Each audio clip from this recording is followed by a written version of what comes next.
This evening, we're joined by the Sealston Elementary School Roar Squad, who is going to lead us in the Pledge of Allegiance, which we will follow with a moment of silence.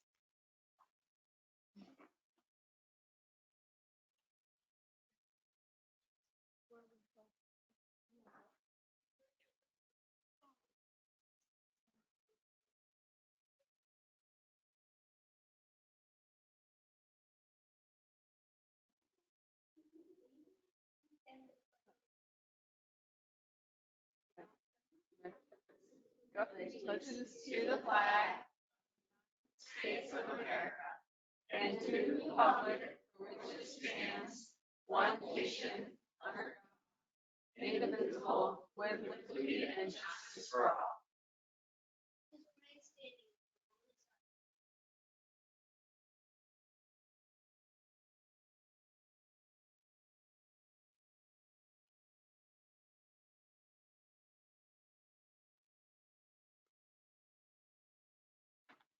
All right, thank you. But Roar Squad, would you like to introduce yourselves and tell us a little bit about what you all do at Sealston?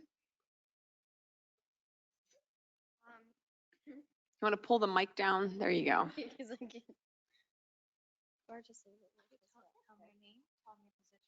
I'm Ava Russell, the captain of Roar Squad, so I kind of make sure everyone's where they're supposed to be. And this is Julie.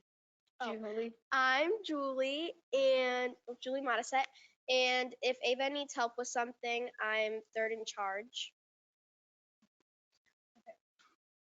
So Roar Squad is basically about like being helpful, respectful, kind, and safe for everyone. Like if suppose someone's running, we don't want them to trip and fall, but we don't yell at them. We kind of say kindly, like we don't want you to run because we don't want you to get hurt.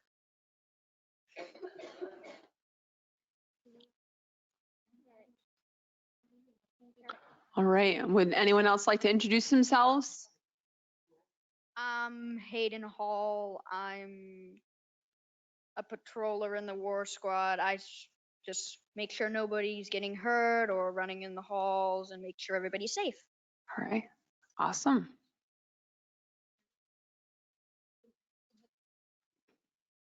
Hello, It's loud. I'm Logan Ivory. I'm, normal. I patrol. I hand out breakfasts in the morning. It's a pretty special job. You get to meet a lot of people. Mhm. Have human interactions a lot. You can ignore the peanut gallery behind you. Yeah.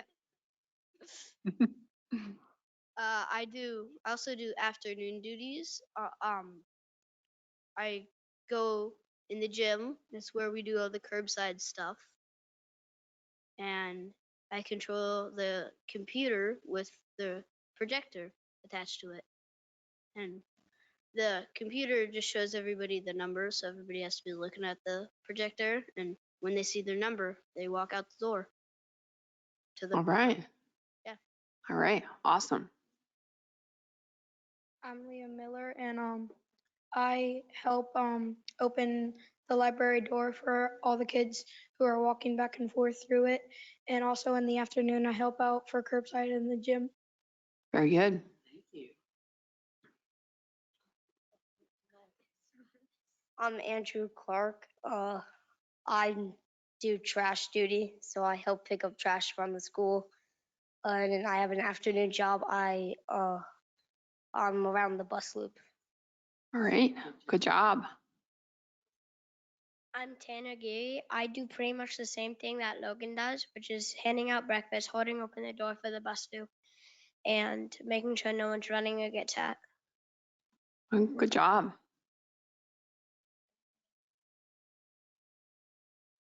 Anyone else? No?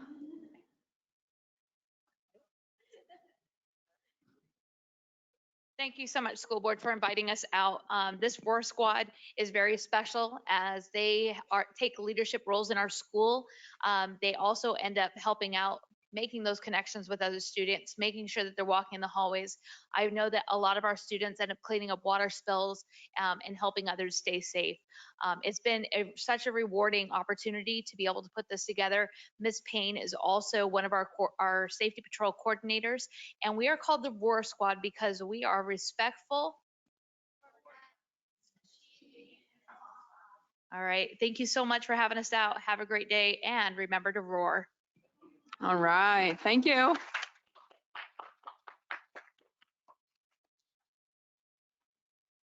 right, thank you all for joining us.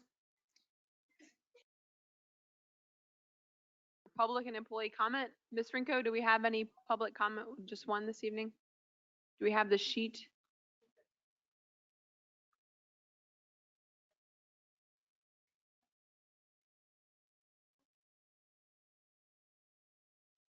All right, we have Mr. Clark this evening.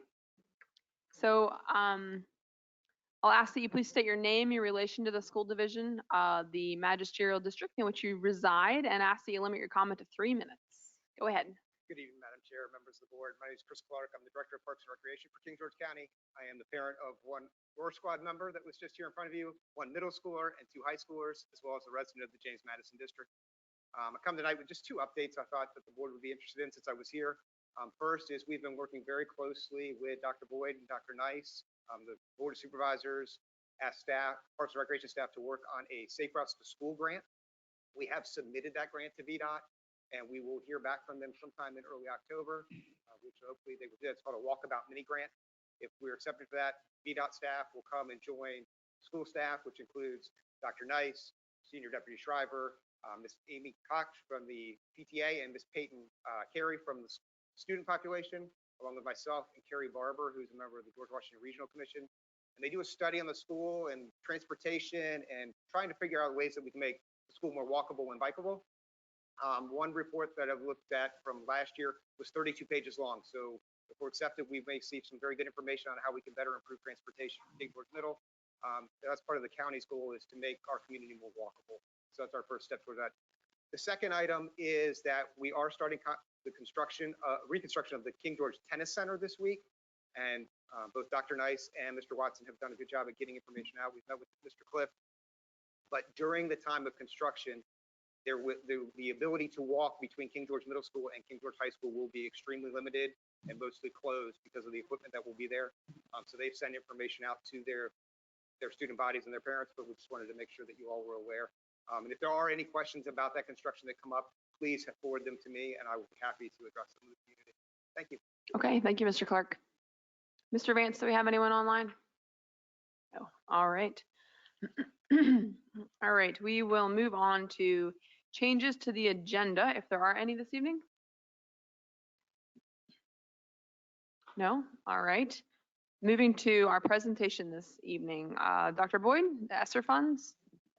Yes, Madam Chair. If you remember at our last school board meeting, we had a brief discussion about where we stood with our ESSER 1, ESSER 2, and ESSER 3 funds. So this evening, Ms. Angie Harris is going to present to us our Superintendent of Elementary Instruction on the fund balances that remain in those different grant funds and where they've been spent and where they intend to be spent. So, Ms. Harris. Thank you. Good evening, Madam Chair, fellow board members, Dr. Boyd, Mr. Reiser, and Mr. Archer. It's a pleasure to be here tonight, and I hope you guys enjoyed this fabulous, beautiful day. I'm here tonight to give you a brief update on the ESSER grants. This is the Elementary and Secondary School Emergency Relief Fund, referred to as ESSER. The purpose of this is to safely reopen and sustain the safe operation of schools and to address the impacts of COVID-19 on the nation's students by addressing students' academic, social, emotional, and mental health needs. As we know, the pandemic put us all in uncharted territory. The ESSER grants are a resource to support our local school divisions and efforts, again, to prevent, prepare for, and respond to the COVID-19 pandemic. So just to give you a little brief history, these are the timelines or the timeframes that the grant applications existed. So we have ESSER 1 that really originated at the time that school closure, and we had to kind of shut down schools and start virtual school. And then ESSER 2 we moved into now our plans to have a safe return to in-person learning to keep students and staff safe. And now we're kind of in the phase of ESSER 3, which is a combination of all these efforts, is to sustain a safe learning environment, but also to address learning loss. Each of the grant applications, just to give you a little background, has expenditure object codes with descriptions to kind of keep everybody on the same page. So when you're initially writing a grant, you have to allocate the funds in these areas and then justify the need for it and how you're going to implement the funding. So just to give you a little background knowledge of what the categories are. So we'll go ahead to ESSER 1. The amount of that award was $331,000, $331,690.26. We mainly with that grant, it really addressed object code 1,000, 3,000, and 6,000 as I kind of laid out for you. 1,000 being personnel expenses for hourly rate for work beyond contract hours, especially when we were giving meal distributions, packet distributions, and things like that at that time. The YMCA childcare for school employees during remote instruction so we could have our staff working full-time with us, and monthly fees for hotspots, and HEPA filtration systems for buses at that time was the need. All along, just getting us all back in the schools, sanitation supplies is an ongoing expense. We had to provide Chromebooks for students, other technology supplies for virtual learning, consumable reading and math curriculum for those packets that we were distributing at the curbside, and the PPE, COVID supplies, and other health supplies with the preparation of getting us back in the buildings. So as of right now, you see the time frame for ESSER 1, it ends on September 30th, 2022, which is Friday, and we have expended all those funds. So we're in good shape with ESSER 1. ESSER 2, we got $1,371,000. Excuse me, $1,371,409.15. We really, and this grant was written at the time, we're looking at object code 1,000, 3,000, 6,000, and 8,000. This is really looking at this is part of summer school, extended learning, and at the time when we reopened school, we had to have extra custodial staff. This also covers the expense of hourly rates for bus drivers for the extra time they're putting in during the summer, our nurse aides that we had to place in the buildings, and technicians really too for the technology part of all this, launching the virtual learning. 3,000 was expenses such as hotspots, online supplemental programs, and the tuition for virtual Virginia. 6,000 again, kind of a continuation of those sanitation supplies, the curriculum materials for extended program, paper and disposable packaging for meal service, which, you know, that was a huge expense that we really didn't anticipate at first. And that has been an ongoing expense. The purchase of Chromebooks, and to finish up the project of the air filtration system for the buses that were not covered with fully funded under ESSER 1. And we also have in the 8,000 line of this grant, ventilation replacements for the VAV boxes for King George Elementary School, and it was 2 chillers for Sealson Elementary. And this is a local match for an HVAC grant that was written at the time, and you had to provide a local match to even qualify for the grant application. So as of today, we have a grant balance in this account of $317,500. ESSER 3, this is kind of the largest amount award that we have been provided. This one comes with, every grant has different requirements and really different requirements that you have to fulfill as a school division. This one, on a side note, you had to have at least 20% of the funds in the initial grant application had to address learning loss and how you're going to sustain that. Our plan that we're working off right now has a 31% allocation for learning loss. So some of the money that we're looking at now is in the line 1,000, personnel extended, again, the summer school programs. The summer before, when this started, we had summer school at the elementary level at all 3 buildings. We kind of transitioned to this summer school. The past summer, we've had like a full day program, which was a little different to address that learning loss. And of course, we've had summer schools at the secondary level as well.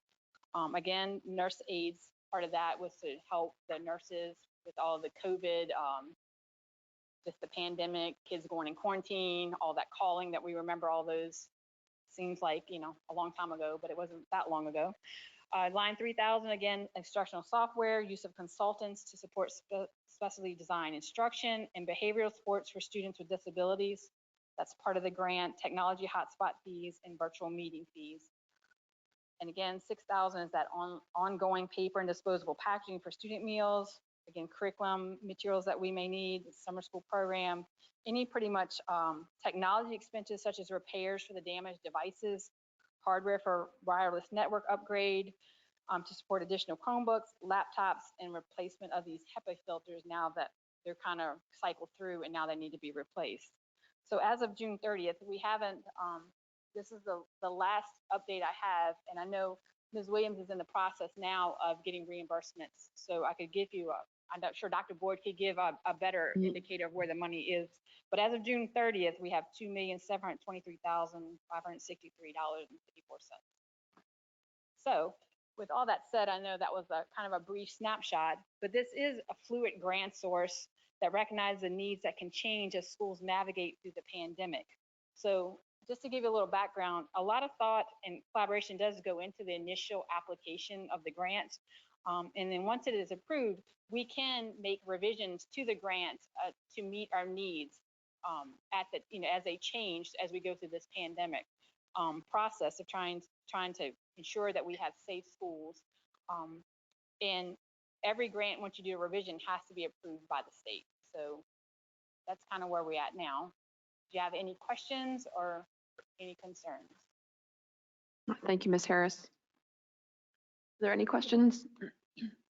Yes, so I mean, I see we have over $2 million left, and just wondering what the plan is with that.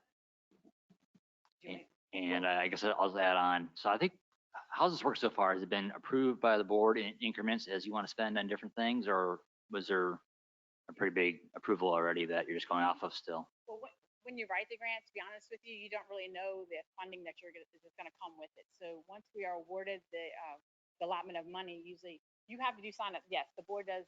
The superintendent signs off on the initial grant, that application that's written. That's how it works usually. Okay, so now that we've got the money, it's already prescribed how it's to be spent. Yeah, it's pretty much mapped out in those codes that I showed you. But like I said, we can make changes, but it has to, how does it help? It's got to be related to COVID and the things that we're doing. ESSER 3 right now, our leadership team, our division leadership team, we're really focusing on addressing that, the learning loss, the unfinished learning, because at least 20% of that have to be designated for that. And we're also looking at ways to look at teacher retainment and recruitment of new teachers, because that's going to be huge as well. Really, the whole grants really tie in and align with our strategic plan. So really the things that you see that's written in that, I didn't go through detail, line by line. I kind of gave you an overview of the grant, but it is an ongoing process, and we do meet as a team and collaborate, because like I said, things do change as they go. As far as the needs, we have to follow the CDC guidelines and all the health mitigation strategies and things like that. So I think, Matt, if I could, as Ms.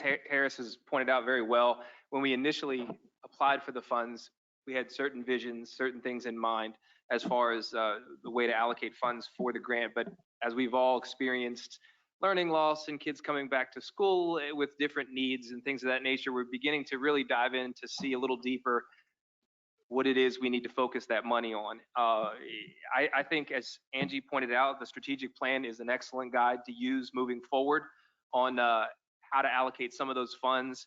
There's some great, as Angie pointed out, some things in our strategic plan related to personnel and how we attract and keep quality teachers. Also, the instructional goals in there. We've had a lot of conversations lately in the division about literacy and the literacy needs that we need in our school division. Also, on the secondary level, work-based learning is something that we need to focus, and we can do through our strategic plan, and possibly, if we can tie it to COVID, use some of these ESSER funds for.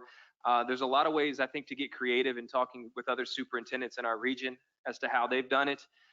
As we move forward and we start to see these needs develop, particularly with our student body, I think it's time to focus back to our strategic plan and focus those funds on those areas that we know in this division we can improve upon.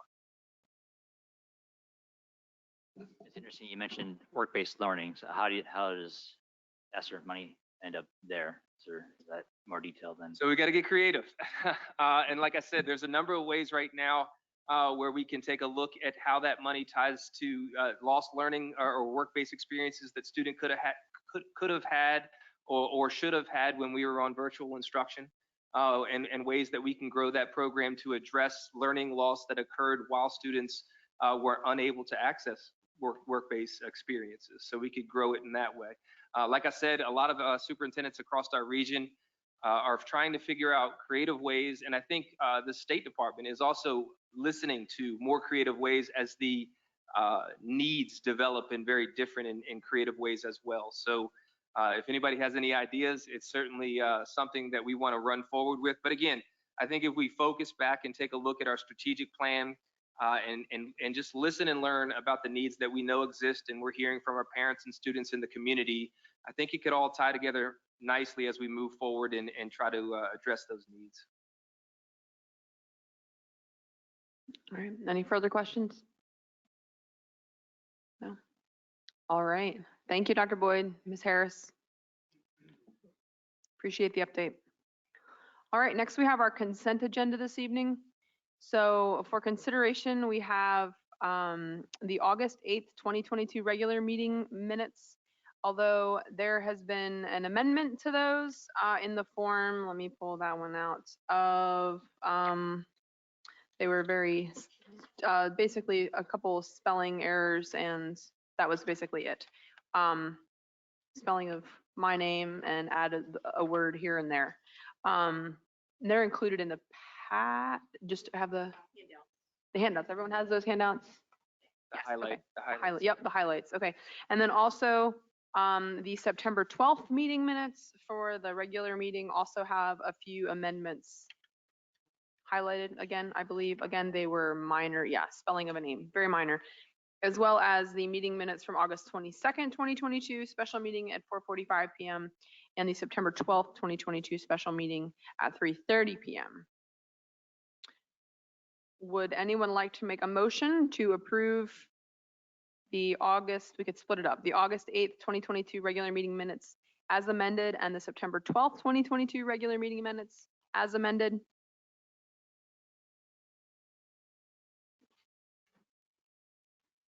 I make a motion that we accept the consent agenda for the minutes for August the 8th, August the 22nd, September 12th, at the special meeting at 3:30 and September 12th, the regular meeting at 6 p.m. as amended.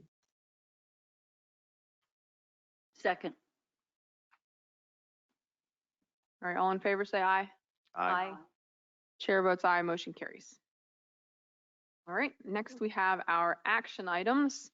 And a little clarifying point here on the 2 minutes meeting minutes listed. So at our last meeting, we approved minutes for both of these meetings. However, there was an error in the minutes for the 7:30 p.m. meeting on August 22nd. So the date and the time were incorrect. So in the packet this evening, you'll see the wrong information struck out and the correct information entered.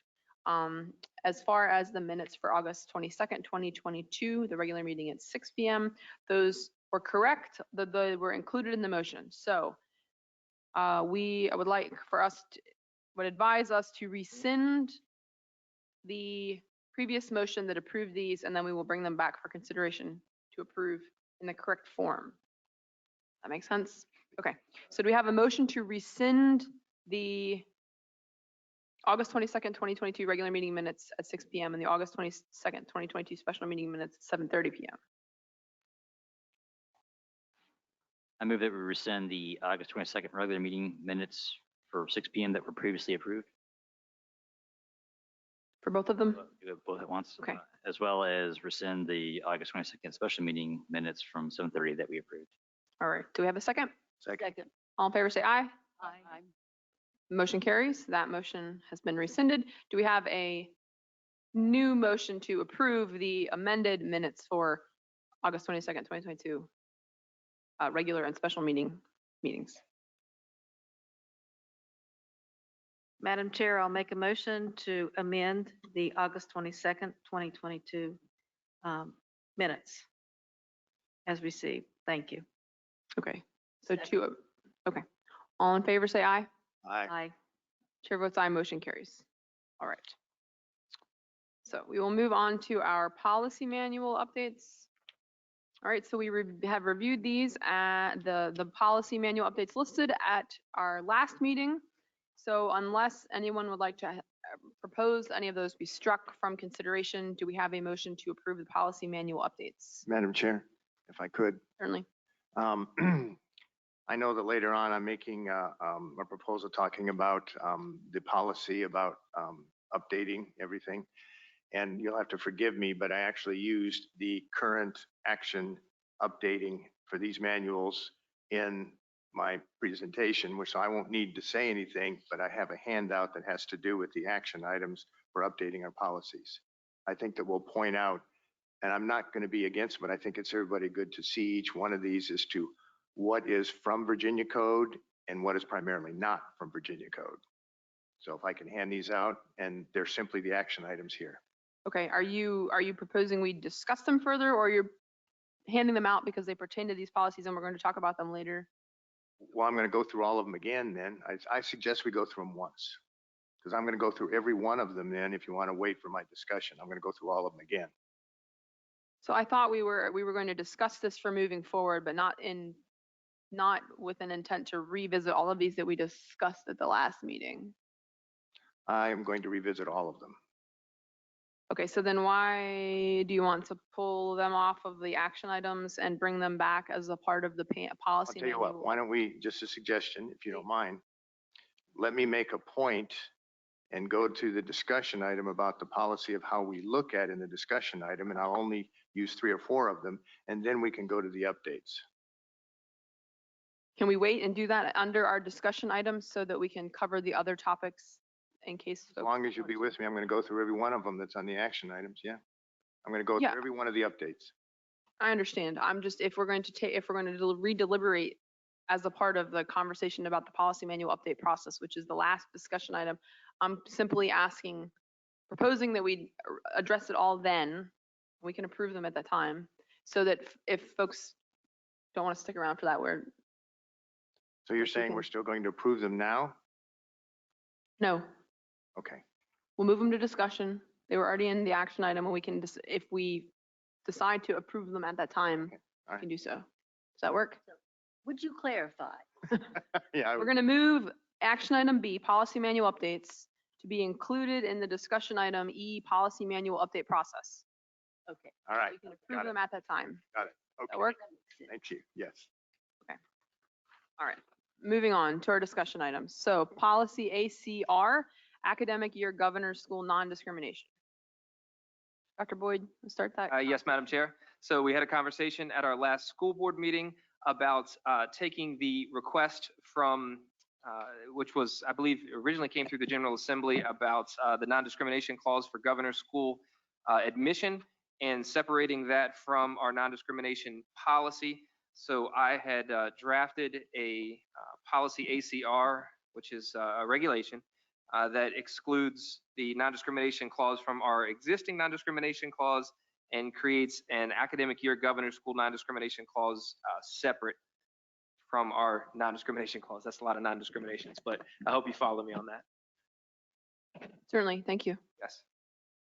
Is there any discussion? So the proposed policy is ACR, which means it's a regulation. Correct. Is that in keeping with the other formats of the policies and their non-discrimination pieces? Does that make sense? This would be, I believe, the first non-discrimination clause that would be a regulation. So Right. So as I drafted it, I believe I can draft a regulation, and policy would be of your doing. If you want to do it differently, this is just a suggestion, and the verbiage comes directly from the legal reference 22.1, 26.2. I'm just trying to clarify whether we're coming up with, whether you're coming up with a new journey or whether we have the other baggage. So, if that makes sense. Gotcha. Thank you.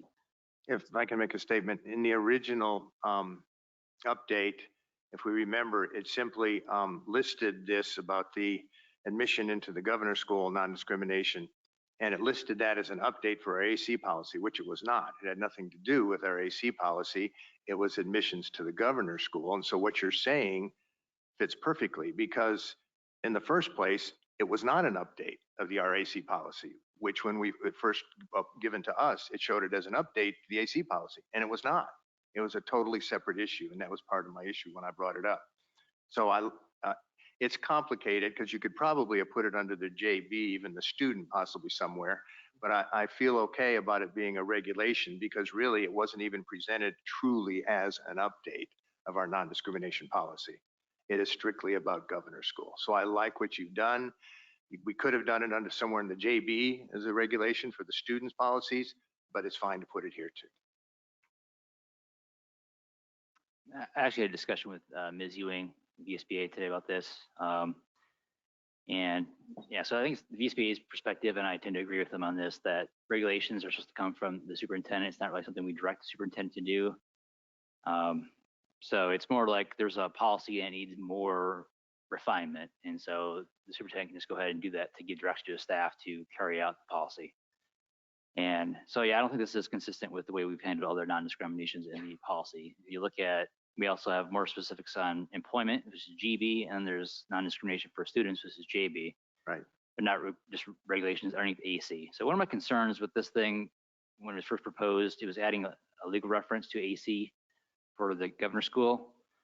And AC, as we discussed before, is very general, broad. And I think it's just confusing to pile a bunch of legal references underneath that under this really broad policy. I prefer to have it more focused, like GB for employment, non-discrimination employment, and then JB for education opportunities for students.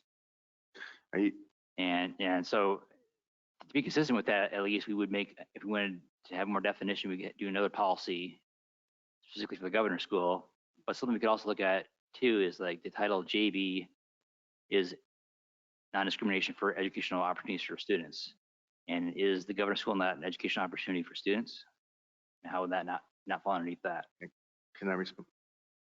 Yeah, I looked at the same thing, Mr. Rolls, and I kind of tend to agree with you. I almost wish we could, I looked for something related to governor schools and all the policies, and I couldn't find anything. If there was something there, then that's where it would have gone. It would be nice to, we decide policy, and I'm almost, it gets a little more complicated, but I'm almost would be leaning towards actually making this a new policy, maybe having something about governor school, or like you said, put it under the JB, the students, and actually make it a policy. That would require a little bit more investigation. I think we probably did that. What Dr. Boyd is suggesting is within his purview to be able to do that, and it is fine for the time being, but I would like us to look into these kinds of things of actually developing another policy if we need to, and putting it in our policy regulations rather than making regulations about it. Right. If we're going to do a regulation for this case under AC, I mean, why aren't we doing regulations for all the other things that fall underneath that? Exactly. Why is this special? So are you suggesting, I'm sorry, we're having a conversation. Is that all right for me to continue? Are you suggesting maybe then that we do look at trying to find a place to make it a policy, Mr. Rolls? Yeah, my three ideas that I'd be good with is to either make a new policy, such as maybe call it JBB, because there's other subsections below JB right now for education opportunities, non-discrimination. Or secondly, we could add it simply as a legal reference for JB as is and say, hey, that already covers governor school. Or we could just not add the legal reference anywhere because we already have this covered. I mean, it's not as if we're just discriminating against students for a governor school. Like, we didn't know that we can do that. Like, just plain policy already covers that. I also thought that same thing. The second one is I don't see why we need to do anything with this because it's really not a policy update. So I tend to think that this is an academic exercise in semantics and is doing no more than creating more administrative tasking for our staff to update a bunch of policies that were already sufficient in their current configuration. I think having a separate policy or regulation for how we are or are not discriminating in our acceptance to governor's school, I think it was entirely appropriate under the non-discrimination policy that was not broad, but that was actually more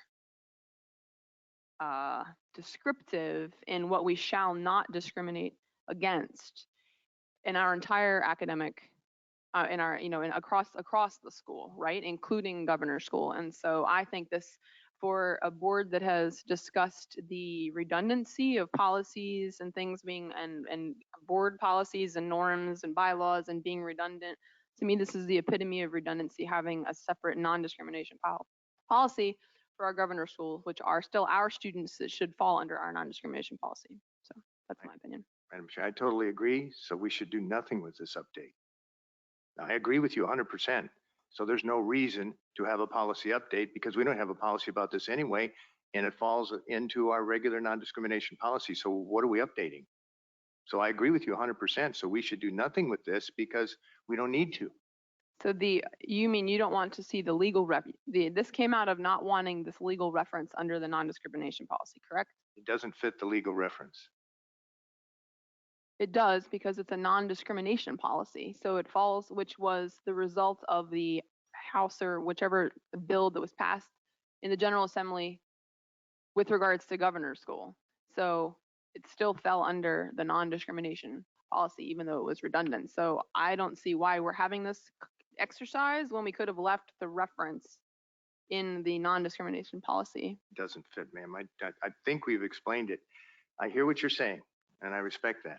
However, it does not fit.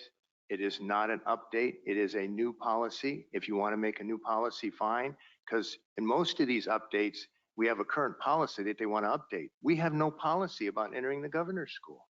So therefore, it's a separate policy unless you say, like you said, it automatically goes under that. All right, any further discussion? Yeah, I think it's really unnecessary to add it because I already had the discussion with Ms. Ewing how you can go look for Virginia code that deals with non-discrimination, and it's not like we have a comprehensive list of all those legal references anyways. That's what I'm saying. So That's right. I think just adding all this stuff, it's unnecessary. It's really kind of confusing where it's like, hey, we don't discriminate. Okay, and here's a bunch of law to dig through to figure out what we mean by that. It's better to be more specific. And we really are with like JB already covers it. It was specific. The reference was called out in the policy. So one could look at the reference, which is now spelled out. So it was already specific. Nevertheless, is there further discussion? I'd like to just make a comment. I'm looking at the Virginia Department of Education information about governor schools administration. And it has a lot of description, but a local director at each governor school site has direct responsibility for the logistics of the program. Academic year governor schools have directors and regional governing boards on which we serve that provide policy and administration of these schools. Continues to say the Virginia Department of Education, regional governing boards, local superintendents, site or program directors, school boards, and advisory committees establish policies for the governor's schools. These policies are described in an administrative procedures document for each school. All governor's schools annually submit a current administrative procedures document to VDOE. Frankly, I'm wondering if it's not necessarily appropriate to do a policy at our level, but a regulation, and make sure that the governor's schools that serve our county have that included as their policy. Sorry. I think Mr. Rolls is on Commonwealth, and I'm on Chesapeake Bay. We certainly could speak with our site directors and make sure that their policy for admissions has information that is commensurate with our regulation. I can speak to that, Ms. Hawk. At the last meeting, in fact, it was brought up how it was really just superfluous. We already had it covered, so they really understand why we even had the law. It's already covered. I'm sorry. We didn't go into a lot of detail, but that was what was mentioned. So we're, Are you saying it's superfluous at the site director's level or at our board level? At the state level. that the law they was, already had it that the covered. law was redundant. Yes, I understand that he's saying that the law was superfluous, but we don't have control over the law. We have control over our policies and the committees of the policies of the governor's schools. And I agree with you, Ms. Gonzalez, we are making a mountain out of a molehill and spending time. So I am of a thought that we simply proceed with the regulation as presented. But again, I think that we've started to make this trend where we don't want to make a policy, so we just ask the superintendent to make a regulation. It's not how it's supposed to work. We're supposed to make policy, and the superintendent does regulation as he sees fit, necessary to inform his staff about how to carry it out, so that it's consistently done. It doesn't matter who's doing the job. The regulation is clear about how it's done. So I really would not like to do a regulation. So what is the recommendation with regards to this regulation? I'm confused. I am too. You want to drop it? Or I'm not clear on the, To me, I can give my three options again, if you'd like. what? I can give my three options again if you'd like. I was saying either we could do a new policy, and I would guess like JBB would probably be an appropriate annotation for it. And basically we would take what Dr. Boyd wrote as the regulation, and I'd have some comments on that as well, but then we can make it just a policy, separate policy, or we could add as a legal reference to JB, since it's more focused. It's actually saying, hey, this is about student academic opportunities, as opposed to just being this generic, hey, we don't discriminate, and not really saying what about. Or we could just not add it as a legal reference anywhere. so which one are you recommending, Mr. Rolls? Yeah, I'm happy with whichever of those three that you all like. So, You're what? I'd be okay with any of those three. well, then I would like to, I hear what you're saying, Mr. Rolls, but we do need to move forward. I don't disagree with that at all. But this is a big deal. To some people, to other people, it's not. So for the time being, I agree with you that, giving the superintendent, say, every time there's something like this, he makes another regulation. I do think that this will probably come up again, and we may need to deal with it. And I'd like to look at it even in more detail, but for the time being, I would agree with the recommendation of the superintendent, and I would make a motion that we go ahead and agree with the superintendent's recommendation to put it as ACR as a regulation. Do I need to read it all again? I don't. No, just make a motion. But, and this doesn't have to be in the motion, I would like us to look at this whole concept and maybe look at, instead of regulations, actually putting into policy, and that we have the authority to be able to do. So I would like to make a motion that we accept the recommendation that Dr. Boyd has made and putting this under AC-R as a regulation.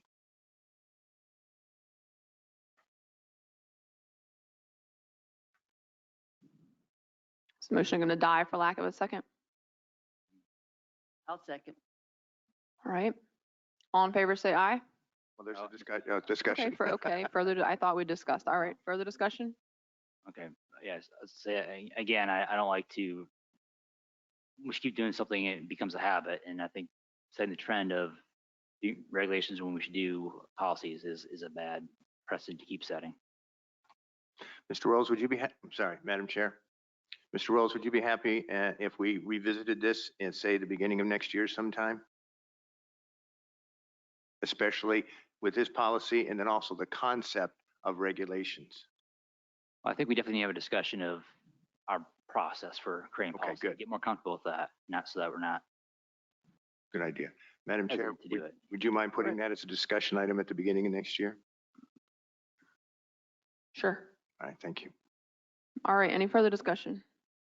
Madam Chair, I agree with some of this discussion, but I think we have to look at the policy that protects students being admitted into the governor's school with non-discrimination. And I'm just wondering what my colleagues would like to propose as far as admitting students into school with non-discrimination, because they mention no academic year, governor's school or governing board member, director, administrator, or employee thereof shall discriminate against any individual or group on the basis of race, sex, color, ethnicity, or national origin in the process of admitting students to such school. I think that covers all areas of discrimination for students. Ms. Hawk, do you have any further comments? Not at this moment. All right. All right. No, so Mr. Rolls, you've used your two time. No, it was one and then Mr. Bush spoke. So those were two following Used mine. Robert's rules. No, he used yours. So we're going to call the question. All in favor, say aye. Aye. Aye. Mr. Rolls, did you vote? Yeah. Okay. All opposed, nay? Nay. Nay. Motion carries. All right, next discussion item, policy AC, non-discrimination. Dr. Boyd? So again, this is the non-discrimination policy that was up for review many board meetings ago. The only difference there is the underlined reference of 22.1-26.2. I know we've had a lot of discussion about this, but it still stands as not updated. So I can leave it at that at the moment. Any discussion? Yeah, as I stated the very first time this came up, that general policy, even though it is under Virginia code, I do not agree with it. All right, any further discussion? I was still taking notes on the last thing. What don't you agree with, Mr. Bush? The legal reference, same as has been the whole conversation, right? Yeah, I don't agree with the legal reference because it's direct from the Virginia code. That is true. What do you just vote on? There you just vote on to make it a regulation. We did. That was for the governor's school. AC. Which is what the legal reference I don't, references. So I guess I do have a question. Why, that reference, Dr. Boyd, was directly in relationship to the governor's school. I don't think it was the AC policy in general. Say again? Wasn't the update supposed to be just for the governor's school, not for the AC policy in general? which update? The update that we're talking about, the AC policy was for the governor's school. That was the update. No, the AC policy is the non-discrimination policy. Correct. But when they gave the update, it was the governor's school. They didn't change the non-discrimination policy. They added the legal reference regarding governor's school to the non-discrimination policy. That was the update to the policy AC.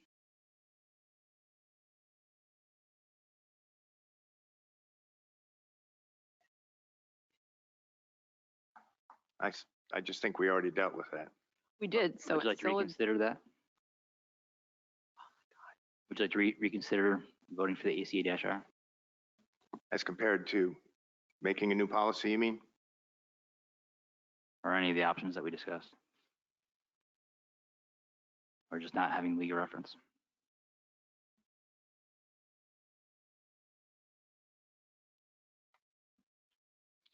If you have a motion, Mr. Rolls, in that regard, it can be discussed. Am I correct, Madam Chair? that's correct. So make your motion, Mr. Rolls. Okay. I move that we reject the addition of the legal reference to AC, policy AC. You, Have him You- repeat it, please. what, by rejecting it, we're gonna have to have another motion to reapprove the policy. So why don't you propose approving the policy without the legal reference? Although I think we have to reconsider the AC-R. We can't have an AC-R that references it and then have it not in the parent document. Okay, if we did make a new policy, Mr. Rolls, and put it under JBB, as you suggested, would we still have to go back, as Dr. Boyd said, and approve an update for the AC policy? Or you think that we wouldn't need to do that then? No matter what, we have to figure out, well, we don't have to, but it's before the board, the AC, whether to accept adding the legal reference to policy AC. We can have a policy AC that doesn't have a legal reference and a governor's school policy with a different legal reference. I don't see, like, we just need to move this conversation along. I think you're right. Yeah, so if this is what the board wants to do, someone should make a motion to approve the policy AC without the legal reference. That's the premise of this entire conversation. Yes, but that's inconsistent with having an AC-R that references that section. We can't have that that's not logically consistent. Well, there needs to be a way forward. So make it Indeed. happen. Okay, So what if we reconsidered what we just passed for the AC? And make a motion to reconsider I it. can't because I didn't vote for it. You have to have voted for it to reconsider. okay. I make a motion that I will rescind the AC-R policy that we just voted on, which we can do, and to further discuss putting it as a full policy for under the student JBB. Is there a second? Has to be from someone who approved. Think. I don't I'll think say so. second. You can challenge me if you want. I think you can second it. It's a separate motion. All right, second. Any further discussion? All in favor, say aye. Aye. Did you vote, Ms. Hawk? I vote. I didn't hear you. What, I did. did you say aye or No, I did not. did not? Did you? Okay, all right, all opposed, say nay. Nay. Chair votes nay, motion carries. Okay, so we're not revisiting AC. So do we have a motion regarding policy, non-discrimination policy AC?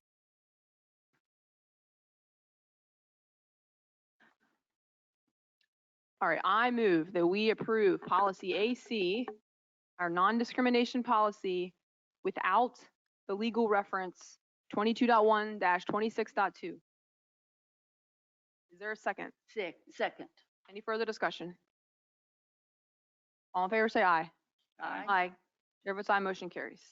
Next, we have the SEAC Advisory Committee. You need to record the nays. I No, believe. I'm legally. sorry, I thought everyone voted. Was there opposed? I said nay. Oh, I'm sorry. Okay, I'm sorry. Chair votes, I thought I heard aye ayes. to I heard ayes. pass the AC without Without the it. legal reference. Okay, chair votes aye. So we have 4 ayes, 1 opposed, correct? Yes. All right, motion carries. Next, we have the SEAC Advisory Committee. Dr. Boyd? Yes, Madam Chair, if you see in front of you in your board doc packet, your 2022-2023 Special Education Advisory Committee is composed of 3 teachers, 2 parents, a consultant, and Dr. Cutright is our school board representative. I ask for your approval of that committee this evening. All right, certainly. Like to make a motion? I move that we approve the 2022-23 Special Education Advisory Committee members as presented. Do I have a second? I'll second that motion. All right, any discussion? All in favor, say aye. Aye. Aye. So as presented, I don't see where it's presented. Could you? In the packet or on the board docs, it's under the SEAC Advisory Committee discussion item. Packet I have goes straight from AC to the legal representation. Well, Not okay. packet. Here it is. Special Education Advisory Committee names presented were Jesse Bryant, teacher, Dr. Kathy Cutright, school board member, Kate Howard, consultant, Courtney Mason, teacher, Miriam Niemi, parent, Melissa Robinson, teacher, and Mary Yergi, parent. Aye. So it's in board docs, just not in the packet. I suppose I didn't cross-check the packet. All right, any further discussion? All in favor, say aye. Aye. All right, chair votes aye, motion carries. All right, next discussion item, legal representation. Dr. Boyd? Yes, Madam Chair, at our last school board meeting, there was discussion about exploring the different legal representation that the different school divisions use around us and to take a deeper look at some of those firms. If you turn to that page in your board packet, you'll see a table with school divisions, the 17 school divisions that are in Region 3 on the left-hand side, and then on the right-hand side, you'll see their legal representation. And of the 17 school divisions in our region, and you can see how it breaks down, they all use one of 2 different legal representation, different firms. It's Stacey Haney and PAC and then also Sands Anderson, which is Brad King. Thank you, Dr. Boyd. Any discussion? Yes, I called Brian King. I just wanted to talk to him a little bit, and it was interesting. He used to represent us. I don't know how many years ago, and in fact, he doesn't know why he's not representing us anymore because he still gets cards and everything. But he seemed very qualified, has 30 years experience. I guess I would like to recommend that we make a change. And if you would ask why, it's not that Stacy Haney has necessarily done a bad job for us, but I look at the experience that Brian has, and it just seems the court cases that he's represented for the different schools, and the way he is very apolitical in all his points of views. And also he knows us very well because he used to represent us. And I guess based on the years of experience, he knows us well, he used to represent us. And also speaking with him, which would be great if maybe some of the other board members called him. And I think it might behoove us to make a change. Any other discussion? Oh, I didn't catch his last name. Say that again. King? King. So I wonder if Mr. Bush has any proposals as far as getting more information to make a decision. He's more than happy to either make a small presentation for us by video sometime in a private session or whatever, or and I would think it would be good before I would make a motion to make that change is that we would listen to him. So is that the will of the board, Ms. Hawk? Frankly, I am not typically in favor of change for the sake of change. Neither am I. Through the years, and yes, I certainly have met him, and but not recently. Haven't spoken with him recently. I have been very pleased with our representation by Stacy Haney. She's certainly been very knowledgeable about our special education issues, our the particular personnel issues that we've worked with. I don't have a firm opinion. As I said, unless there's a good reason for making the change, we certainly can have him come, but I don't like to make change just for the sake of change. Dr. Cartwright? Madam Chair, I really can't form an opinion based on the two attorneys, based on my experience. However, I did observe that Stacy Haney did do an excellent job when we went into closed session several times. So I'm open to either one. I'm open to the discussion. Thank you. All right. Mr. Rolls, did you have? Yeah, I'm open to collecting more information. I guess get rates and whatnot. Just hear from Brian King as well. So it sounds like that's the will of the board to entertain additional information from Brian King. I'm satisfied with Ms. Haney's representation, so I do not see the need to seek additional council options. So I am not in favor of it, but I'm interested in the will of the board. So Mr. Bush, you are in favor, I assume? Yes, I think it would be valuable to listen. If we can improve our representation, and I'm not saying that Ms. Haney has done a poor job, but oftentimes it's to get a fresh set of eyes, and someone who has considerably more experience can be valuable, especially considering the climate in which we're in today, politically, and also with all of the divisions in Virginia, the things that we're going through. I think it would be a very positive thing to have somebody that has a lot of experience in litigation. And Mr. King has considerably more, I believe, than Ms. Haney. But I hate to make that statement without more proof about that, but that's what it appears to be. And I would, looking forward, like to have somebody who I believe would be able to give us a lot of legal advice and even support us if we ended up in any issues. Ms. Hawk, are you in favor? Not particularly, no. I think I have seen Miss Ms. Haney and their agency process items in court very effectively. And so I don't have a particular need to entertain any more information. Okay, Dr. Cutright? I would like to ask Dr. Boyd's opinion at this time. I appreciate that. I've worked with both of them closely. They're both excellent attorneys. I've worked with Brad King very closely in Richmond County. In fact, in Richmond County, we had him on retainer. And in this conversation, our attorneys and the way we've paid for them in King George County over the years is hourly. If we do move this conversation forward, I think looking at the possibility of having an attorney on retainer as we move into new leadership and we move into new challenges in public education would be very valuable. Instead of being able to call and pay an hourly rate, have a retainer so that we can have a relationship that we can forge forward with in these challenging times. So I think that's very important. As I've got a small working experience with Ms. Haney, and that small working experience has been very well.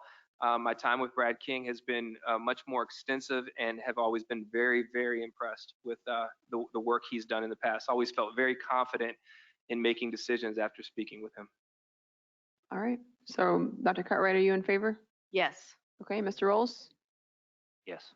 All right, Dr. Boyd, it sounds like, can you reach out to him and find a time that he would be available to come, I guess, give us a pitch at our, not necessarily the next board meeting, but whatever, time that is. I know we don't have that many more left this year. Find out his availability. Yes, absolutely. Okay. All right. Thank you. Okay. So now we'll move on to our policy manual update process. So I guess, Mr. Bush, I'll turn it over to you. Yeah, let me hand these out. And please understand, this is more an understanding than it is that I want to make any changes. I just think I want a clearer understanding whenever we get these updates. Okay, what I'm handing you does have several of, not all. I have a whole paper that has all of them that I have, but I wanted to show you these few right now. Oh, all right. First one, which I believe is in today's update, just simply it's the under CM. And if you'll notice there, I have listed the actual Virginia code, the 22.1-81. And if you'll notice, there's a lot of references that are from that, but they did leave out some of it, such as not to exceed 15 days. And I'm curious why they left that out. And they before had honor before September 15th of each year. And the current policy says not to exceed 15 days. And I'm not saying this is bad or good. I'm only trying to show you that this is an interpretation of VSBA as they looked at the Virginia code. That they left out a word shall, they changed words here and there. I have no problem with this one, and I will absolutely pass it. It's not a problem. I just wanted to show the board that when last board meeting I was saying it'd be nice if we could see what is from the Virginia code and which is simply an interpretation. If you go to the next one, that's under the GBM one. And If you could, before you move on. So I'm not sure what I'm looking at here. So the strikeout. Okay, look at, I probably should have highlighted them, where it says with assistance of the superintendent makes a report. And if you look at unless for good cause shown an extension of time not to exceed 15 days, that part isn't there. The part that is there is from the point where it says each school board, comma, with the assistance of the division, I'm reading the Virginia code, okay, with the assistance of the division superintendent, all the way to the end of that, that's there. That's a quote outside of, they left out the word shall and, that sort of thing. But then again, the beginning, they simply didn't even put anything about the 15 days and they crossed out before September 15th, which I guess they just, maybe that was in regards to them interpreting 15 days. Again, please understand, this isn't a problem. I just wanted to point out that they have made an interpretation of the law. Okay, does that answer the question? I would just offer that the September 15th, I imagine that changes based on changing start dates. Yeah, I would agree. I can see why they crossed it off. But then they didn't add not to exceed 15 days either. And I can understand why they didn't do that either. That's fine. So there's no problem. Okay, next one. The next one had to do with staff grievances. And if you look at, it's interesting because they crossed out the reference in the Virginia Code 22.1 And then the 253.13 colon 7, and it's basically number 8 in all of that. And number 8 really does specify the specific policy, and they crossed all that out and simply are referencing the general grievance policy from the state. And the other quote is just simply defining what a grievance is. And so all I'm saying is they went from a specific policy that they had before and crossed out that number 8, item number 8, and now they just reference the whole policy, which again is not a problem. All I'm saying is they've interpreted it. That's my only point in this. If you turn the page, this one is the same way. She said the school board shall annually establish and approve. They crossed that out.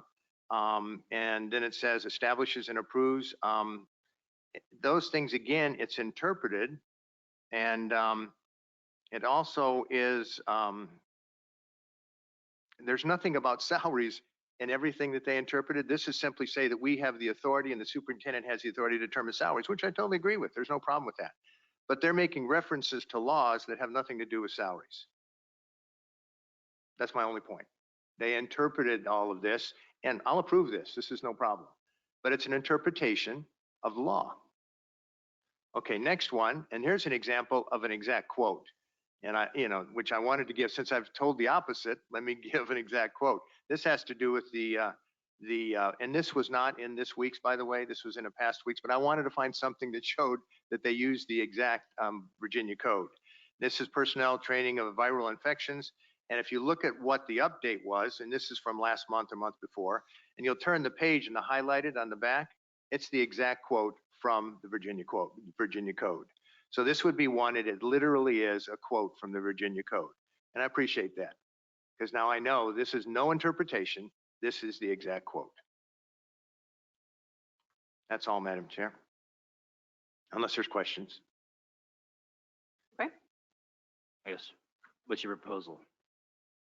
There isn't a proposal. I wanted to, as I stated last time, I would like, and I'm not sure whether this is Dr. Boyd and maybe the rest of the board, it would be nice to, I'm not quite sure how to do this because I don't know who forms these policy. I believe it's VSBA, maybe Stacy or a committee of people.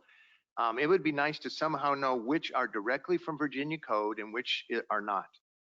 Maybe underlined, highlighted those parts that are straight from Virginia code. I know it's more work, but boy, it would help me a lot because there's one today that we're going to approve that's basically not even one word from Virginia code. It is totally their interpretation, which by the way, I don't disagree with, but it's not from Virginia code.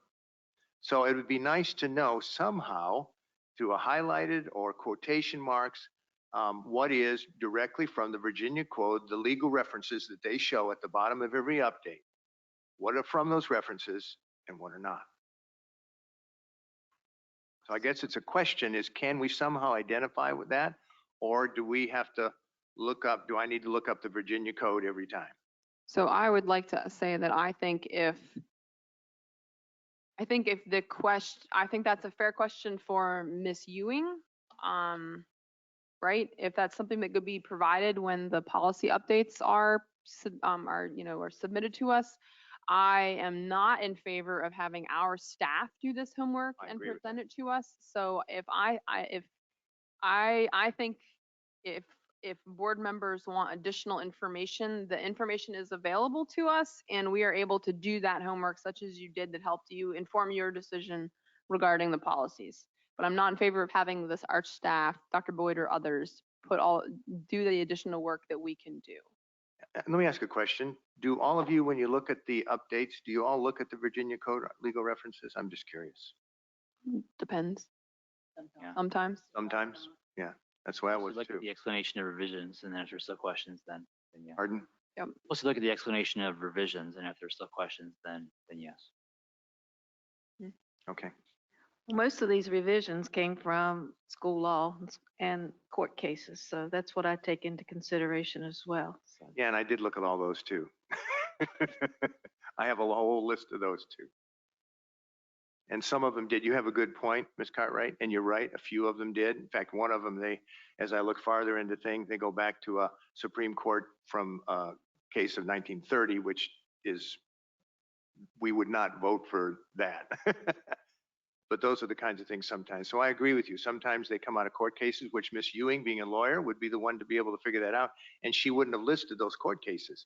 However, that would be also maybe valuable. I will add, like, for a few of these I'm looking at right now, this one, and it just the explanation is simply policy updated. Okay, well, yes, it's on this list, so yes, it was updated. That doesn't help me at all. Like, how about you say why? Yes. That would be.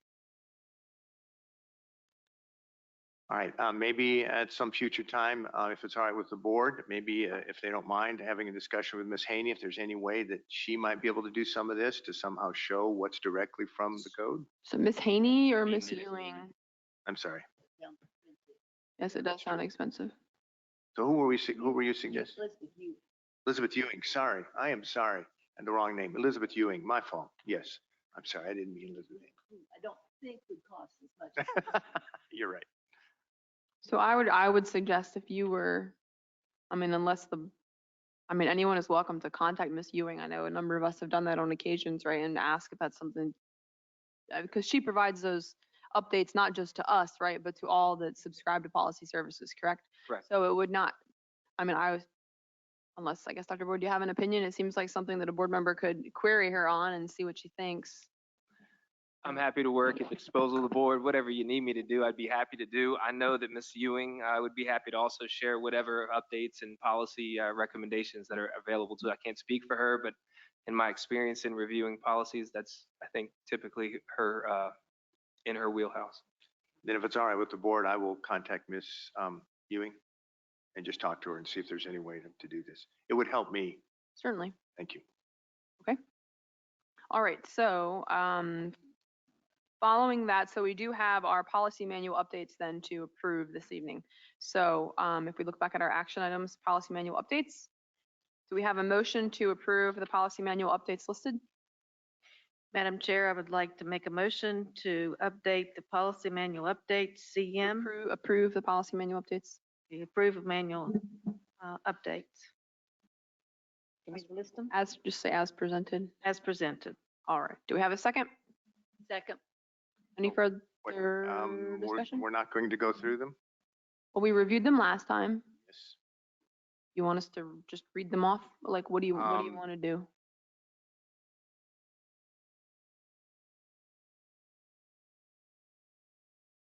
No, just to understand, I guess, especially in a couple of these, again, it goes back to that this is, there's one of them that's 100% from their interpretation and there's no laws involved, but I don't have a problem with it. So the answer is continue. I'm just having a problem with their interpretation when there's no legal references.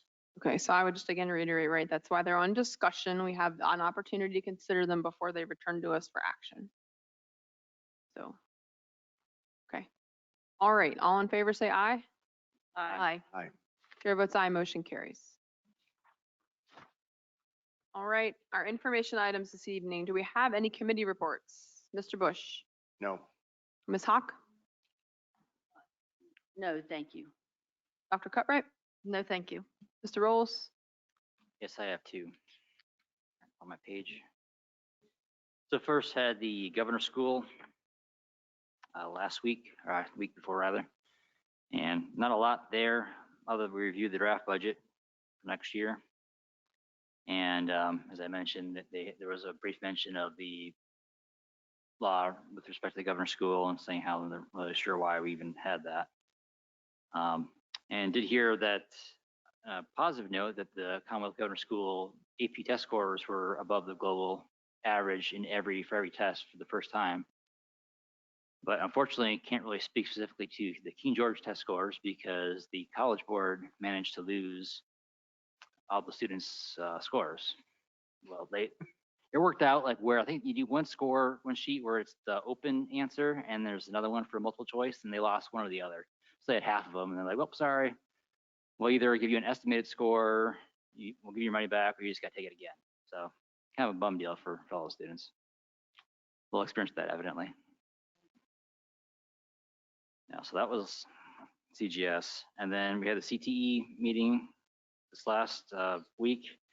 I'll tell you what, this is really neat to see all things that are going on there between the like agriculture education, that's FFA, or what the arrangement we have with the nursing home next door with the church, the nurse aid training there going on. Of course, I'm gonna miss somebody. It's just gonna happen. But like Navy, ROTC, that they have a wait list now. There's kids trying to get in there.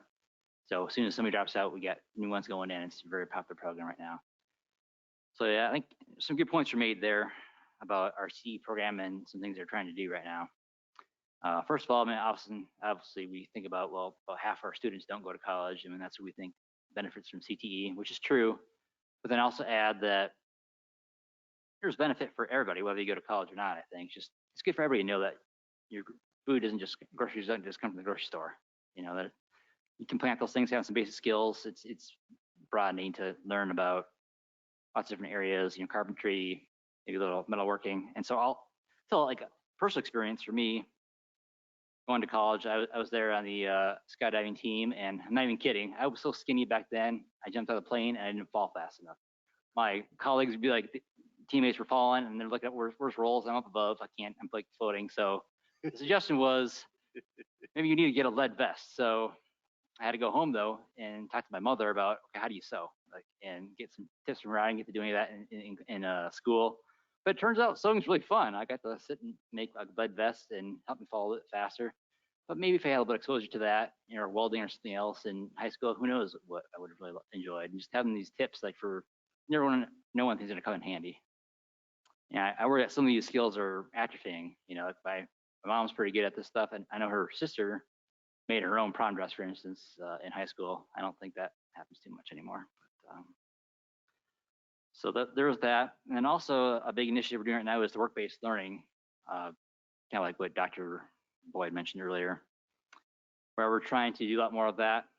The main thing we have going right now is the nurse aid program over at the nursing home. But we're really trying to push to get more businesses to participate in that. We're essentially just kind of like doing internships.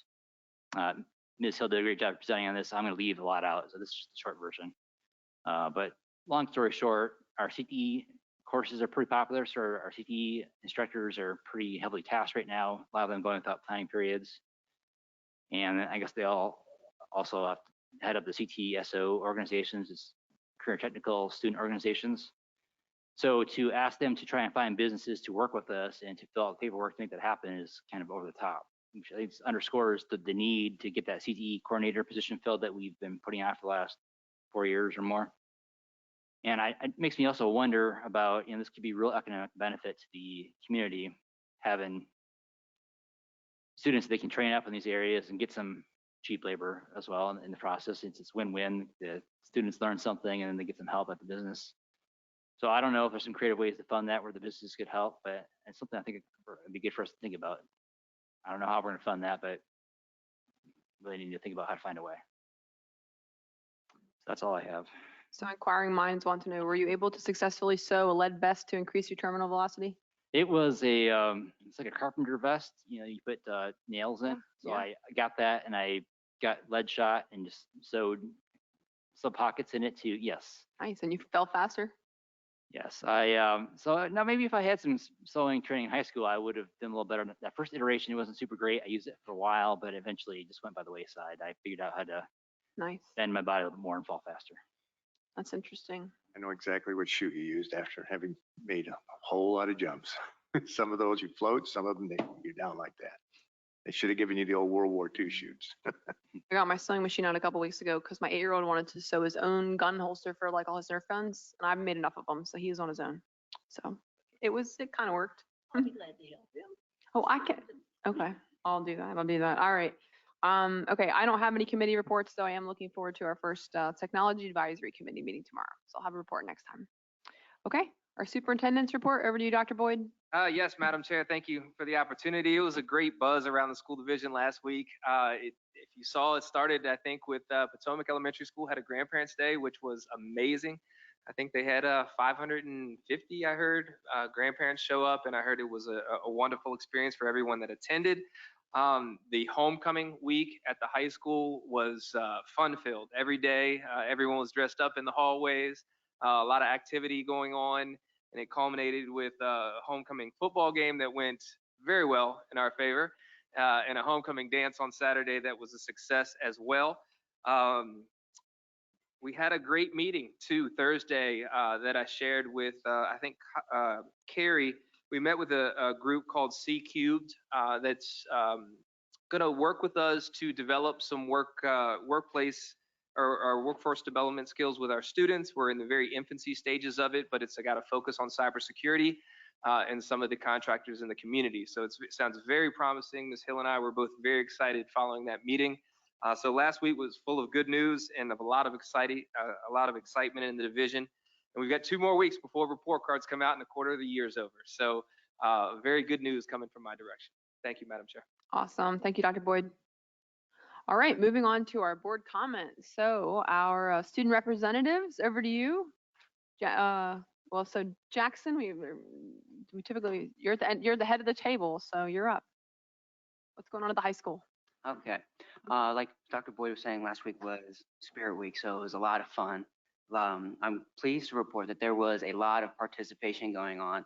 The seniors ended up having more participation than anybody, so I am very pleased about that. Also, something that went on last week was students took it upon themselves to work with our principal, Mr. Watson, to make changes in the school that they felt were needed to be done. So I am pleased also to report that. However, there are a few grievances that were stated and brought to me. In light of recent school-related threats around our area and some at our school, combined with an increase of utter disrespect by students towards our teachers and violent activity at King George High School and her events, the school and people within are due for an increase in security and an enforcement of rules. The addition of an SSO or a student security officer or another SRO, student resource officer, can benefit the school by providing such. By holding the students responsible for their actions, it will demonstrate to them that there are consequences for disregarding rules which should be followed and not broken, which seems to have been lost. If the students are willing to break rules, they should be held accountable. Moreover, by incorporating another SSO or an SSO or another SRO, responsibility of punishment would be less burdensome on teachers, allowing them to conduct their classroom more efficiently. As you all may know, there are grants available for these particular areas. Another thing is AP courses. College Board is introducing a new AP course called AP African American Studies. It's being introduced worldwide or nationwide, and it's not necessarily official yet. However, they're kind of testing. And once the course is official, there will be a considerable amount of participation at our King George High School. Another course is AP Seminar, a course which discusses contemporary issues in our society and teaches students how to write research papers, conduct presentations, and how to think rather than what to think. So those are a few courses that have brought to my attention and some that I, being a senior, wish I had in my high school career. Yes, and that is all for me. All right, certainly. Thank you, Jackson. Devin, how are you? Yes, things have been going better at the schools. I've had a little bit of difficulty getting out to students this go round, but I wanted to say that to add on to the mention of the homecoming week, the 8th graders in the band got to play with the marching band during the football game. And that was a very pleasant experience, and I enjoyed that a lot. And I'm very glad that we got to have that opportunity. I wanted to say that the hallways have been doing much better. I've noticed since last year around this time, I guess with more of the teachers keeping an eye out for the students and making sure they get to where they need to go and not going to other various places around the school. I think that's great and that should keep up. Maybe we could use some improvement with regarding the bathrooms, making sure that those like the faucets and are working and the stalls are kept clean. Like I don't know, they're clean once every week or something. That would be nice. I mean, I'm not an expert on how those are as of now, but that's all I have for now. All right, thank you, Devin. Thank you. Mr. Bush? First, I want to thank Jackson and Devin. Thank you for your participation and the way you're taking it so serious. That's wonderful.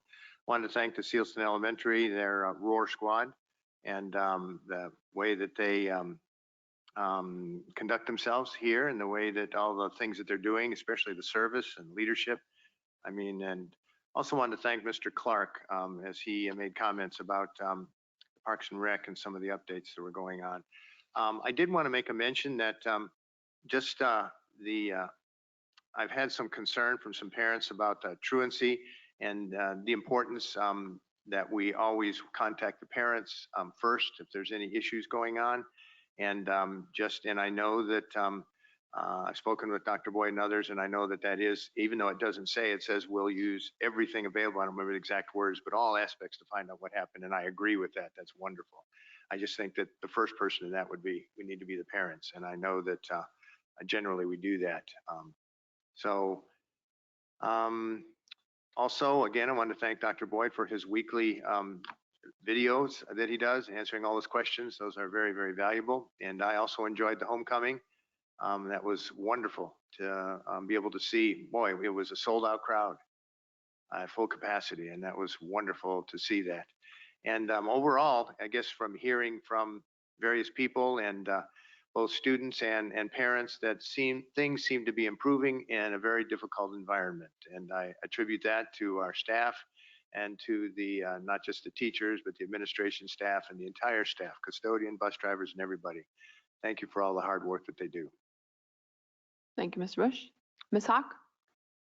I want to say, first of all, Jackson and Devin, how proud that I am as a school board member and as a parent, grandparent. You all are stepping up so nicely, and you have gotten the concept of being an advocate for your students and representing them very well in very positive ways. So thank you to the parents out there. We really appreciate your being here. My comment this evening will be a bit different. First, I'd like to say Shana Tova, which is Happy New Year, to the Jewish year 5783. The Jewish culture is very meaningful to me, not because of my religious connection, but because of some childhood experiences of mine. My father was U.S. Army Occupation Forces in Germany after World War II. And so my mother and I lived with him in a small German village, but returned before I entered school. Our last name was a very German sounding name, although our early immigrant had gotten to Philadelphia in 1760. But in the South, after the war, German was not a nice thing to be, not even though we were a typical old North Carolinian family. We experienced discrimination, not as severely as Jewish friends or African American friends who had to stay in our home when traveling because there was no room at the inn for them, for Jews or folks of color. I tell you this background so you'll understand my book of choice to share with this board. Mr. Rolls has begun this process, and I think it's an interesting thing to get us involved in, to share. My book, especially during these discussions that we're having this time, numerous experiences with the aftermath of German concentration camps led my mother to recommend and remind me frequently of the damage folks can do to each other. And my book, which is Anne Frank's diary, describes these damages and their long-term consequences to this world and the world to come. So I have a copy to share with each board member. If you would help me pass. With students on? Yes, yes, absolutely. Thank you. Ms. Gonzalez. And down to Terry, please.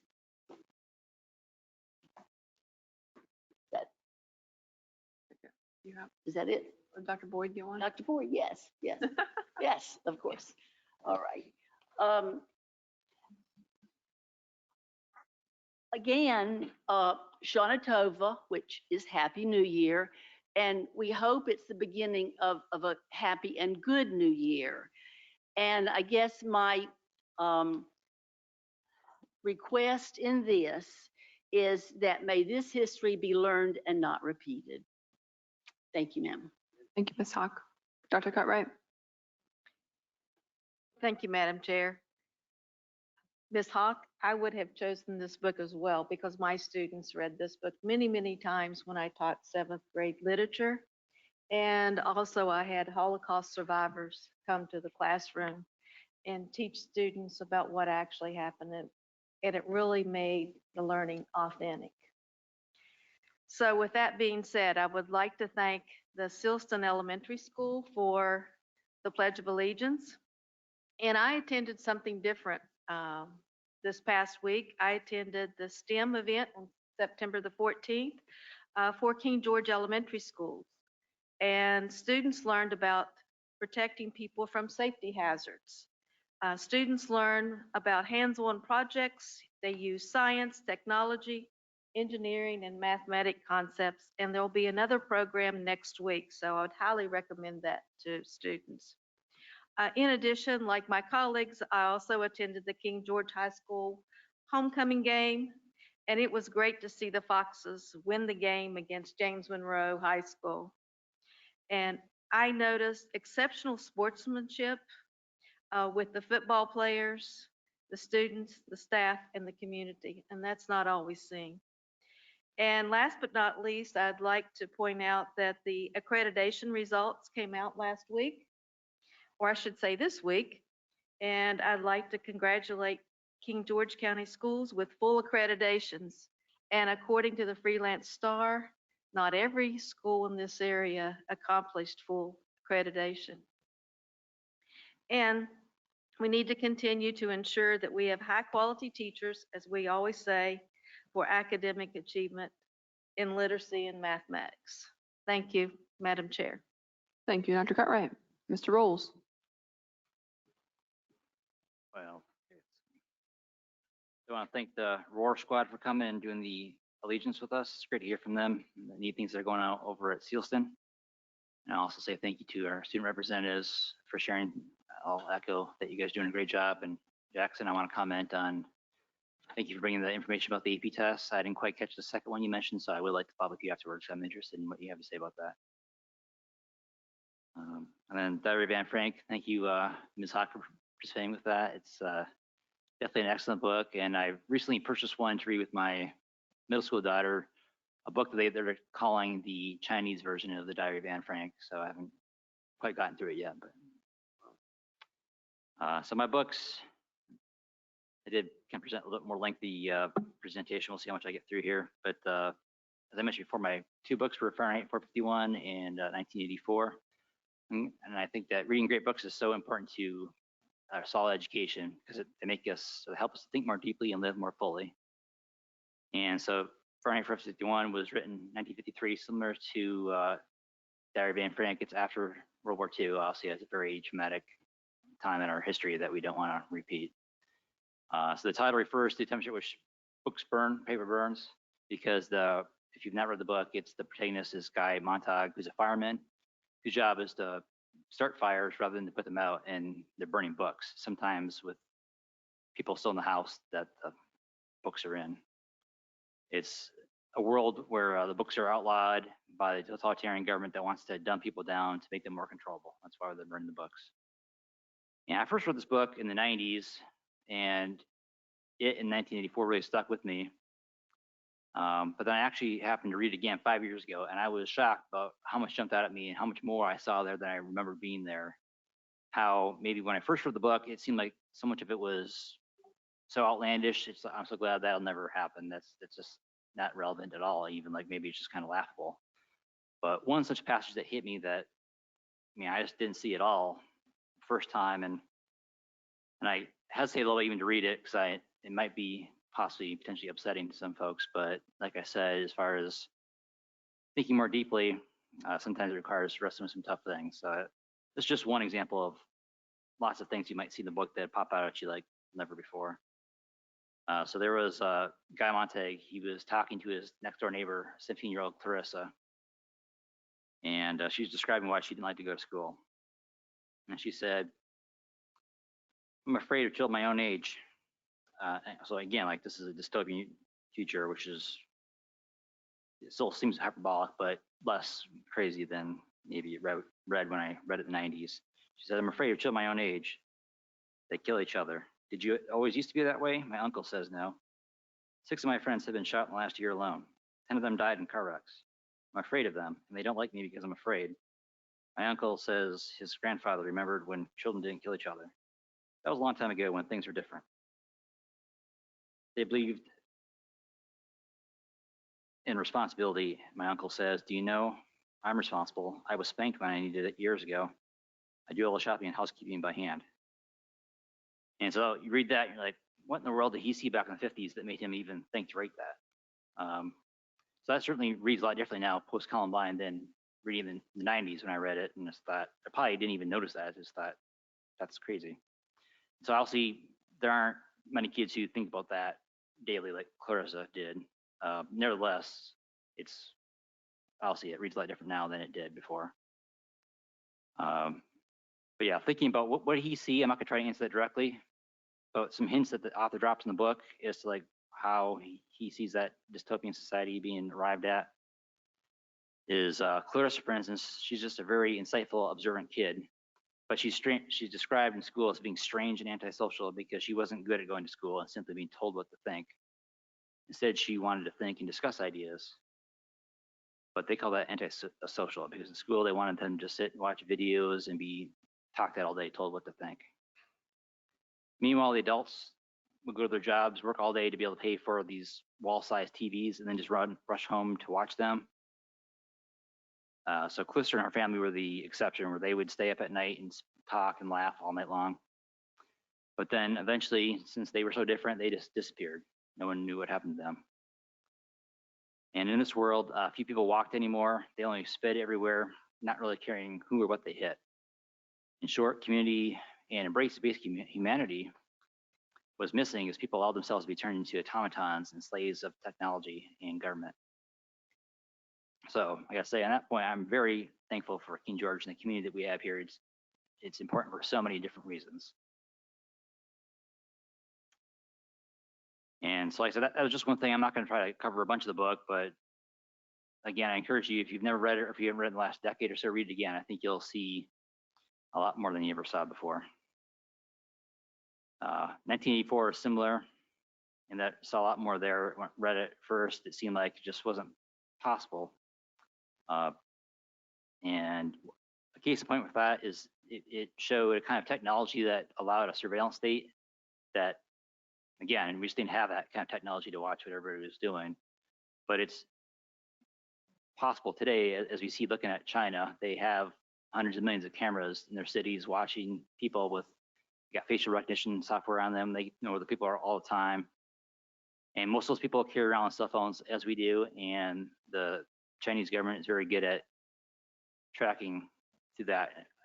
One SEAL author, former SEAL turned author, he quipped that cell phones are basically tracking devices that also make phone calls. So now that technology is just there to watch where people are all the time.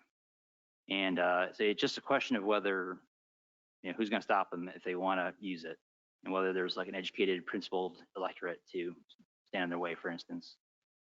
And the protagonist of 1984 is Winston, whose job was to rewrite history to fit the government's preferred narrative.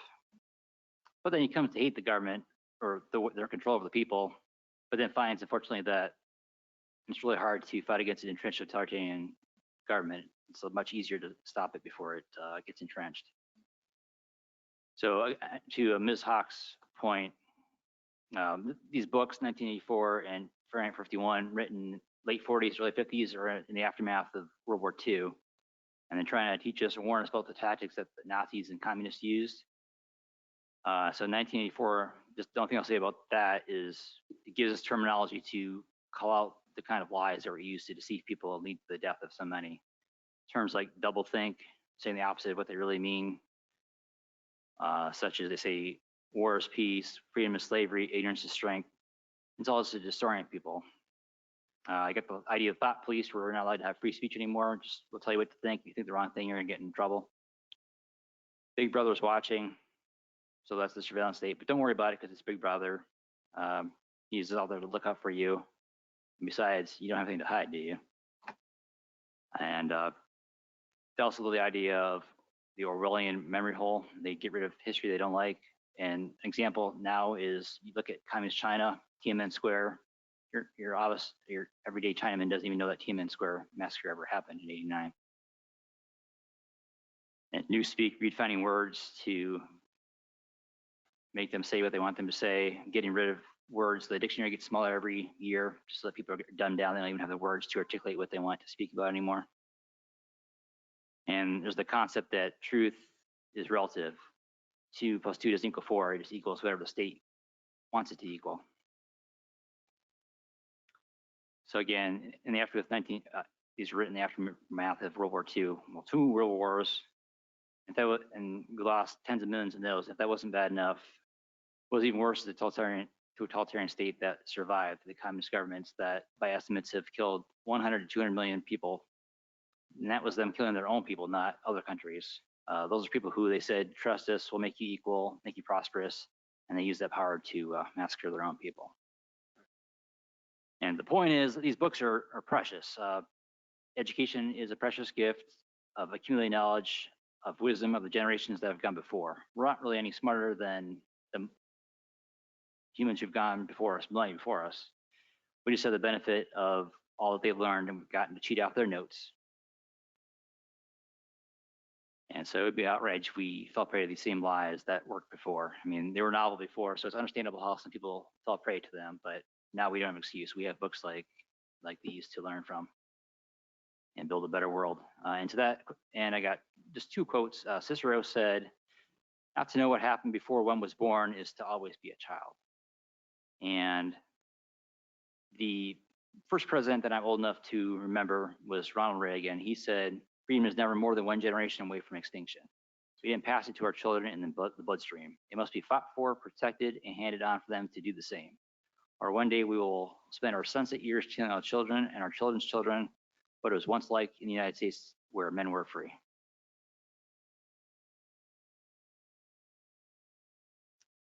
So finally, I think these books help us to cherish our freedoms, encourage us to make the most of our freedoms, and to admonish us of the importance of teaching future generations about using those freedoms well.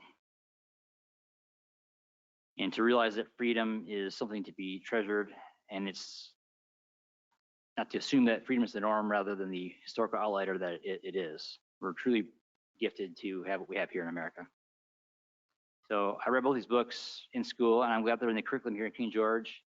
Looks like, from what I can tell, they're part of the honors curriculum. So it's a subset of kids that read them, and it would be my personal wish that every kid in King George would graduate having read these books. And thanks for listening. I know that's heavy stuff, but I think it's important that we're reading and thinking about these things. But so to end on a lighter note, I also was at the football game on Friday, and I was thinking, speaking of poor things, that other team, that poor team, they just got absolutely crushed. And I was thinking, I cannot believe at the end of the first quarter, it's going to be 28-0. But then as I was thinking that, we returned a punt for another touchdown. So it was 35-0 at the end of the first quarter. And being it was 63-0 at the end of the first half. So great job, Foxes. That was impressive. And Let's see. Is that it? That's all I have. Thank you. All right, thank you, Mr. Rolls. So I was unable to attend the homecoming game, but I did share the score with my son, who is 8 and very fascinated with football these days, and he's been talking about it all week. So it's just funny because we weren't even there. But the notes about Spirit Week, I know my kids certainly enjoyed that. My son was upset that he didn't have green pants to go with his green shirt, and I told him that a green shirt was sufficient. That if he didn't have pants to match, that he was still, he was still meeting the intent. And I also heard excellent things about Grandparents' Day. I sat in the traffic to go to work. That was the traffic for Grandparents' Day as they were lined up outside the cafeteria, I think for an hour, my mom told me, which is pretty amazing. And I know my mom took my son and my daughter, and she said words couldn't describe it, and she had to go right home and take a nap. So anyway, it sounded like it was a big hit. I wanted to note that I understand that the Roar Squad that was with us this evening, which was great to hear about, was previously known as the Safety Patrol and was originally the brainchild of a certain Miss Rinko who is sitting on our board. And I just wanted to give her, commendations where they are due. So way to go. It's lived on. Your legacy continues. So thank you, Miss Rinko.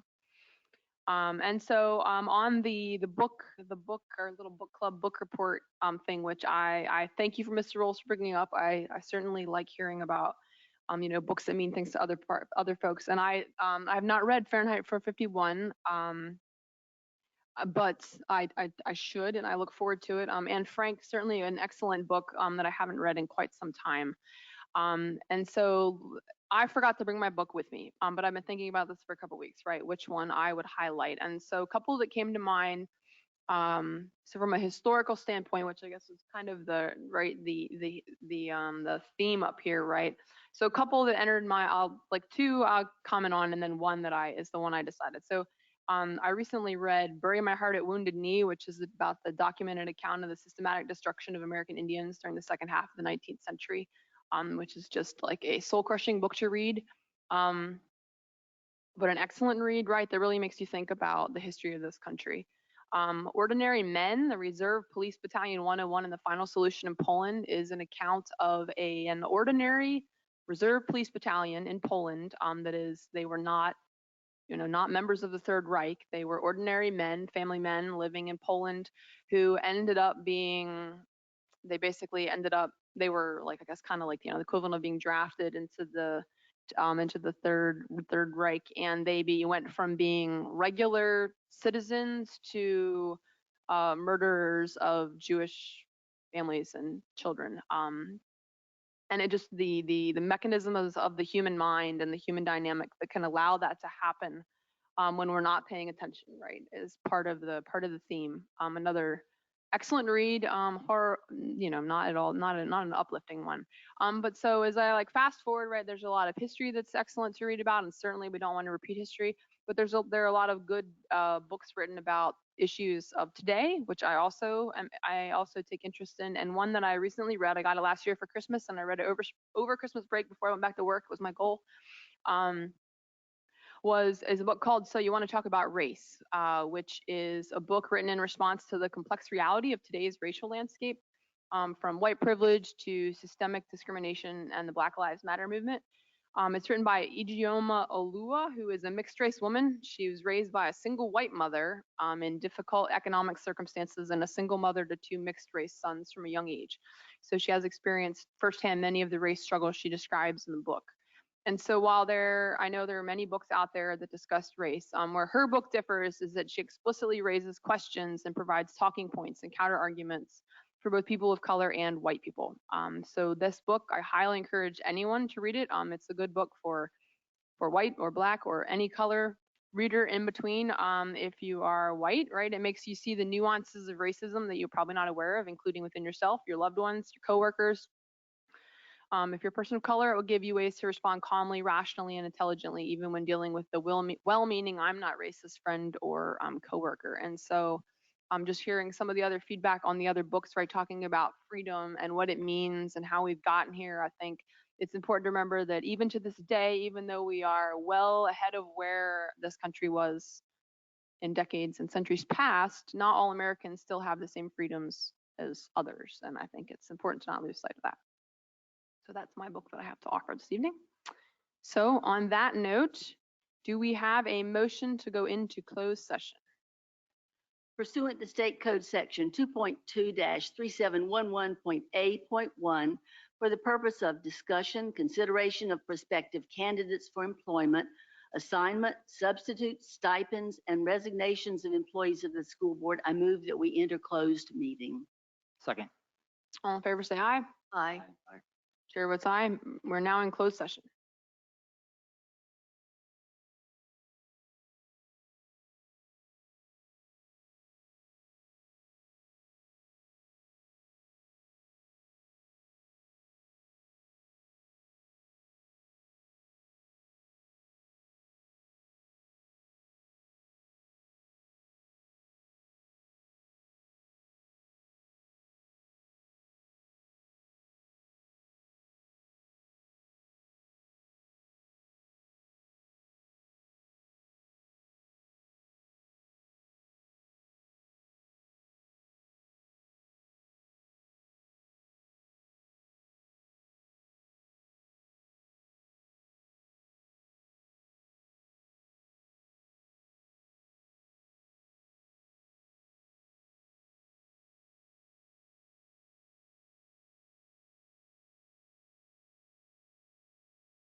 Return to open session. Pursuant to State Code Section 2.23711.A1 for the purpose of discussion. Oh, new one. I move that the King George County School Board return to open session and certify that pursuant to State Code 2.237.2D, only public business matters lawfully exempted from the open meeting requirements under this chapter and only such public business matters as were identified in the motion by which the closed meeting was convened and were heard, discussed, or considered in the meeting by the public body. Second, certify. Certify. Certify. Certify as well. All in favor say aye. Aye. Chair votes aye. We're now in open session. Do we have a motion to approve personnel as presented? I move that we approve personnel as presented. Seconded. All in favor say aye.